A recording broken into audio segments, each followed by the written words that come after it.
Não suja a mesa, não, tá, Danilo? Docinhos bons para dias felizes, para dias nem tão felizes assim, para sábados, domingos e outros tipos de dias que existem. Gostei disso. Legal, Muito né? bom. Sempre é bom. Sempre, né? Não tem jeito, né?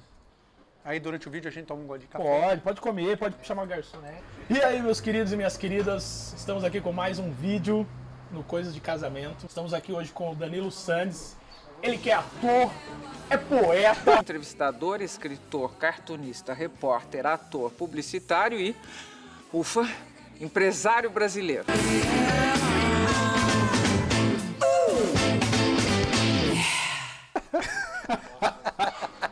Danilo Sandes, nosso mestre de cerimônias. Se você precisa de alguém para organizar o seu casamento, ele trabalha com mais 5 meninas.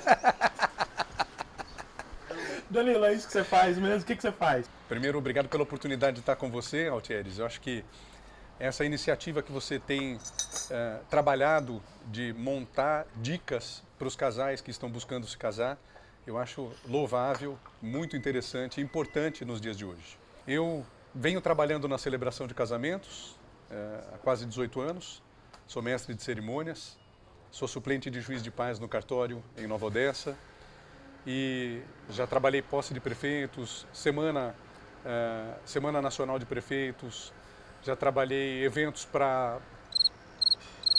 Fugiu. Já trabalhei eventos para Esplanada dos Ministérios, inauguração de prédios dentro do Centro de Tecnologia da Informação, enfim. O Danilo, ele não é cerimonialista. O Justo. Danilo, ele não organiza o casamento, ele faz a cerimônia do casamento. Muita gente ainda confunde, de fato, o trabalho da cerimonialista com o trabalho de um mestre de cerimônias. E são coisas completamente distintas. O cerimonialista cuida de toda a organização, de todo o roteiro, o trabalho de assessoria pré-evento e o desenvolvimento disso durante o evento, que seria o cerimonial em si, né, a organização. O mestre de cerimônias é um locutor profissional para o evento. Então é a pessoa que vai conduzir todo o evento, direcionando cada momento, cada discurso, enfim. Qual a diferença, Danilo, de juiz de paz ou se qualquer um pode ser juiz de paz, qualquer um pode celebrar, como é que funciona? Sim, na realidade é assim. Existe, na verdade, uma nomeação feita pela Secretaria da Justiça do Estado para que uma pessoa seja juiz de paz atendendo a um determinado cartório, né?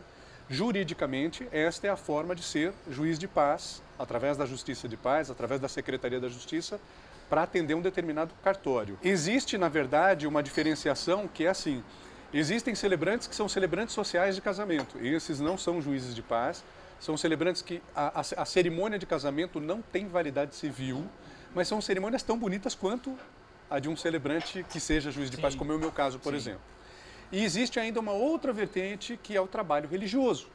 Então, ministérios religiosos, ministros religiosos vinculados a algumas igrejas que têm pela igreja autorização para celebrar com efeito civil, que carinhosamente são chamados também juízes eclesiásticos em algumas denominações, enfim, mas não são juízes de paz nomeados pela Secretaria da Justiça, não atuam dentro dos cartórios. Atuam na celebração religiosa para ter efeito civil. E aí as cerimônias feitas através das igrejas, com todo o direcionamento religioso daquela doutrina, para que exista então a validade civil e tudo, obviamente, registrado dentro do cartório e assim por diante. Então, se ele não for juiz de paz e não for pastor, ele não pode fazer com efeito civil. Justamente, não existe celebrante ou mestre de cerimônias autorizado por lei a celebrar com efeito civil. Tá. Fala pra mim, quais são as principais dúvidas que as noivas têm na hora de contratar um juiz de paz ou um celebrante? As dúvidas mais comuns, na verdade, são com relação à formação profissional, ao preparo, ao desenvolvimento desse trabalho que vem sendo feito ao longo desses anos todos. Esse é o primeiro momento em que o casal se preocupa com a celebração de casamento. É interessante pensar nisso porque a celebração do casamento é um momento único na vida de um casal e não pode dar errado. Então, pensar quem vai celebrar o meu casamento é muito importante, né? Como é essa pessoa, qual é o preparo, qual é a formação profissional que essa pessoa tem para essa finalidade, né? Num segundo momento, outra coisa muito perguntada é como tudo acontece. Na realidade, as dúvidas que os casais têm em relação aos acontecimentos durante a celebração do casamento são muito comuns. Como é que você monta um roteiro? Qual é a sequência? Eu tenho a possibilidade de ter todas as entradas dos pais, padrinhos. Tem gente que me pergunta se o senhor autoriza, né? Posso casar? Posso casar, né? Posso entrar? É claro, então assim, eles perguntam, né? Dá para fazer com a entrada dos pais, dos padrinhos, plaquinha, tudo bem? É normal, é um casamento normal. É um casamento normal, Sim. como qualquer outro, como um casamento direcionado por um determinado Sim. ministro dentro da igreja ou fora da igreja, Sim. né? Outra dúvida que o pessoal tem: o que você fala durante a cerimônia? Isso é muito interessante. Entendi. A partir do momento que a gente parte do princípio aí que a cerimônia é uma cerimônia personalizada. Então, o que você diz? Outra coisa, você faz alguma leitura bíblica? Existe algum direcionamento religioso para isso? Como funciona isso? Porque normalmente a maioria dos casais que me procuram, por exemplo, me procuram por uma necessidade específica. Eu sempre comento com os casais que eu tenho uma preocupação muito grande em relação a isso, que é qual é a real necessidade de ter um celebrante de casamento. Por quê? Alguns casais que me procuram já relatam de imediato uma divergência religiosa entre as duas famílias ou entre os dois, né? Sim. Então esse, de fato, é um caso que torna interessante a contratação de um celebrante, para não envolver uma doutrina, um direcionamento religioso, para não correr os princípios, de ferir os princípios religiosos de ninguém. Outros casais, por exemplo, são católicos, frequentam a igreja católica, mas têm o desejo de se casar em chácaras, em salões, e, pelos seus devidos motivos, a diocese proibiu os padres de celebrar fora da igreja. Entendi. Eu costumo dizer aos casais que entender a real necessidade de contratar um celebrante é fundamental antes de qualquer outra coisa. Se você pode ter um padre, se você pode ter um pastor celebrando o seu casamento, esse é o ideal. Sim. Né? Porque, como eu disse, o casamento é único na vida, é um momento único na vida de um casal e não pode dar errado. Agora, se existe aí uma divergência religiosa ou se existe o desejo de não ter uma cerimônia com esse direcionamento doutrinário, religioso, né?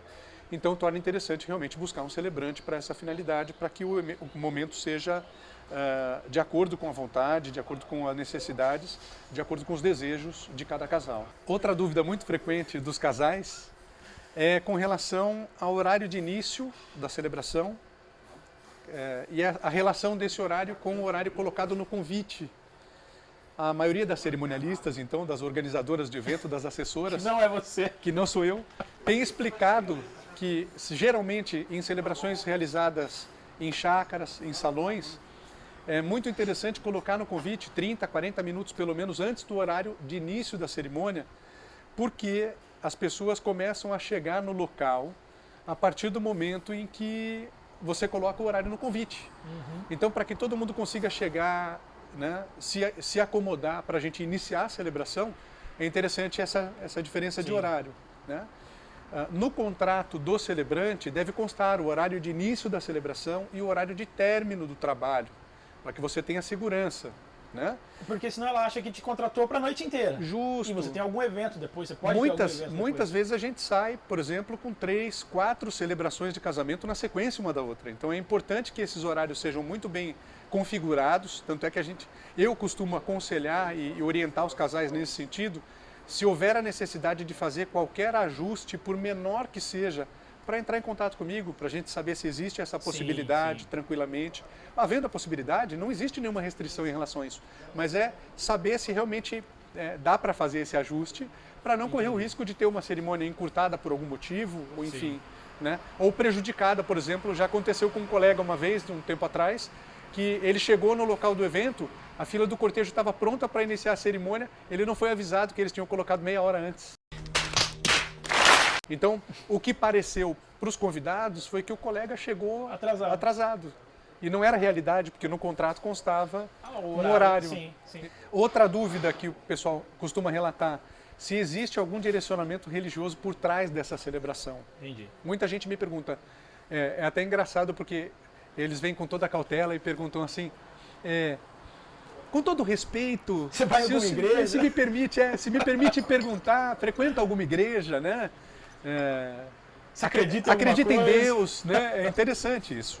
E é interessante dizer, sinceramente, abertamente, né? Explicar qual é o seu direcionamento pessoal, mas que o direcionamento profissional não pode ser interferido, Sim, obviamente, sim. por esse quesito. Afinal de contas, eu não sou um ministro religioso, eu não sou um pastor, eu não sou um padre, né?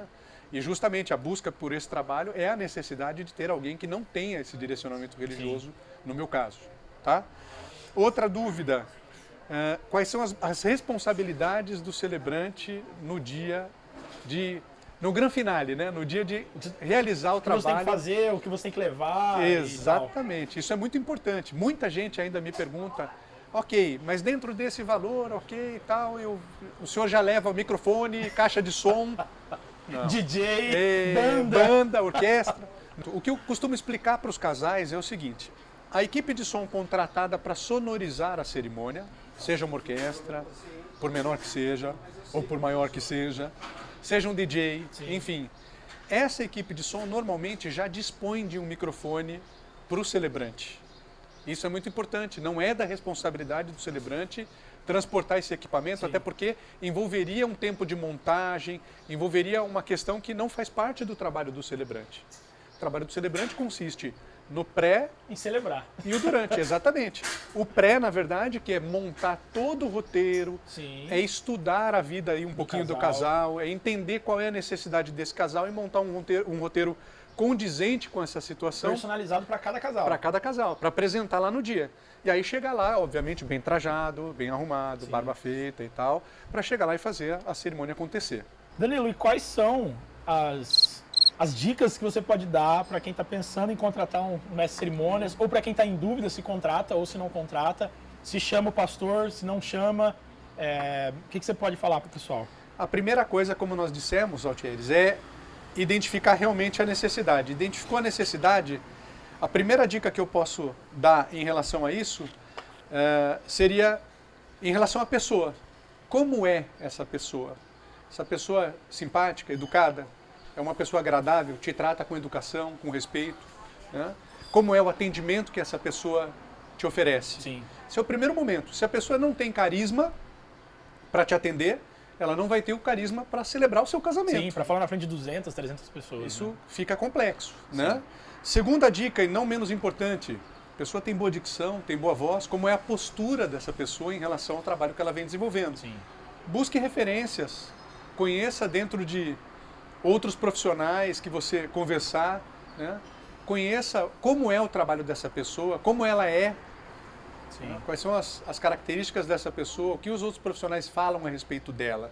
Hoje em dia, no mercado em que a gente vive, é importante buscar referências para obter a maior segurança possível em relação a isso. Sim, como você tem um monte de fornecedores, você pode sair perguntando e ver. Exato, exato. O que eles dizem, né? E não só fornecedores, mas uma coisa muito interessante, converse com outros casais, sim, que essa pessoa já atendeu. Sim. Né? Esse celebrante, ele com certeza já celebrou outros casamentos. Sim. Então converse. Hoje em dia as redes sociais propiciam muito isso. Eu tenho noivas que me contam que, então antes de te contratar, eu conversei com outro casal que eu encontrei no Facebook e eu vi que você tinha celebrado o casamento, sim, deles. Aí eu mandei uma mensagem inbox perguntando, e aí, foi tudo legal? Como foi? Então acho que isso é muito válido, né? Buscar aí quais são os depoimentos de outras pessoas em relação a isso. Às vezes o pessoal acha que é chato chamar um outro casal e perguntar, mas é legal. Muito pelo contrário. Primeiro porque o casal gosta de falar, sim, e segundo porque você vai ter referência. Sem sombra de dúvida, né? verdadeira. Exatamente, exatamente. Né? Outra coisa importante, essa pessoa emite um contrato que te protege de fato em relação a tudo. Né? Se você tiver como buscar inclusive uma assessoriazinha jurídica em relação, sim, a isso, é, sim, muito importante.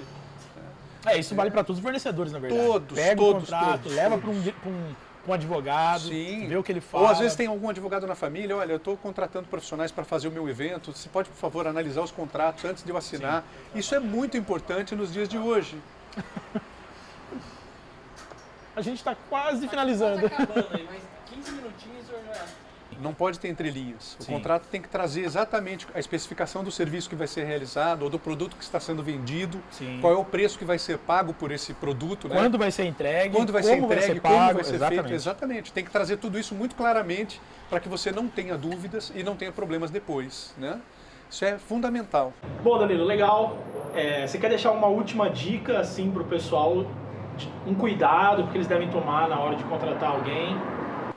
Eu acredito que o cuidado que tem que ter é o cuidado que tem que ter com todos os profissionais, como nós dissemos, a respeito dos contratos, a respeito de tudo isso que a gente vem deixando de dicas para todos os casais. E não se atenham a conversar com um profissional só, conheçam outros trabalhos, né? Criem para vocês, porque eu acho que para cada casal isso é diferente, uma relação custo-benefício. Né? Quais são os benefícios que esse profissional tem a me oferecer em relação ao custo que hoje é o valor do trabalho dele. Né? Não se atenham somente a valor, né? Conheçam o trabalho, vejam a qualidade do trabalho, como nós dissemos, busquem referências. Eu acho que dentro disso você vai conseguir fechar isso e contratar um bom profissional para celebrar o seu casamento. Legal. Bom, obrigado por ter vindo, então. Bate-papo aqui com café, com bolo. Quer deixar seu contato, pessoal, seu Facebook?